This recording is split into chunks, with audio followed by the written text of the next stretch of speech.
കടം കൊടുത്തിട്ട് പെട്ടിരിക്കുന്ന ഒരു സംരംഭകനാണോ നിങ്ങൾ? എങ്കിൽ ഈ വീഡിയോ കാണാതെ പോകരുത്. നമുക്ക് എല്ലാവർക്കും ഉള്ളൊരു പ്രശ്നമാണ്, നമ്മുടെ ഉൽപ്പന്നത്തിൻ്റെ പണം കിട്ടാനുണ്ട്. കടം കൊടുത്തുപോയോ പെട്ടുപോയി.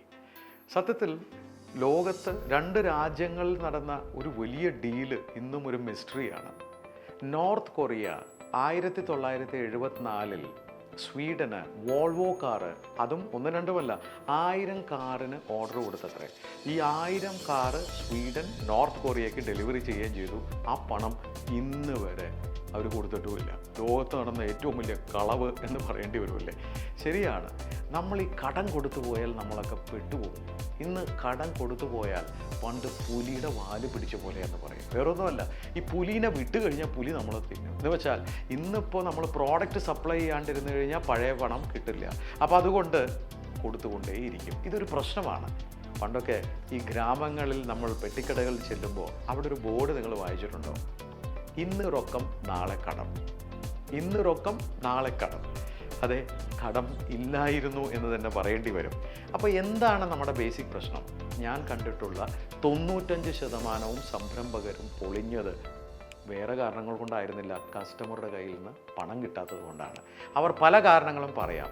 അപ്പോൾ ഞാനൊരു ചോദ്യം ചോദിക്കും, നിങ്ങൾ ആക്ച്വലി വിൽക്കുന്നത് ഉൽപ്പന്നമോ സർവീസോ അതോ കടമാണോ? കടമുണ്ടെങ്കിലേ വിൽക്കാനാവും. അതെ, ഇന്ന് കോമ്പറ്റീഷനാണ്. കോമ്പറ്റീഷൻ ഉള്ളത് കൊണ്ട് കടം കൊടുക്കേണ്ടി വരും. നിങ്ങളൊരു സത്യം മനസ്സിലാക്കണം. ഞാൻ 22 വയസ്സിൽ സെയിൽസിൽ തുടങ്ങിയെങ്കിൽ 24 വയസ്സിൽ പഠിച്ച ഒരു മന്ത്രമുണ്ട്, sales is equal to cash. എന്താണ് sales is equal to cash?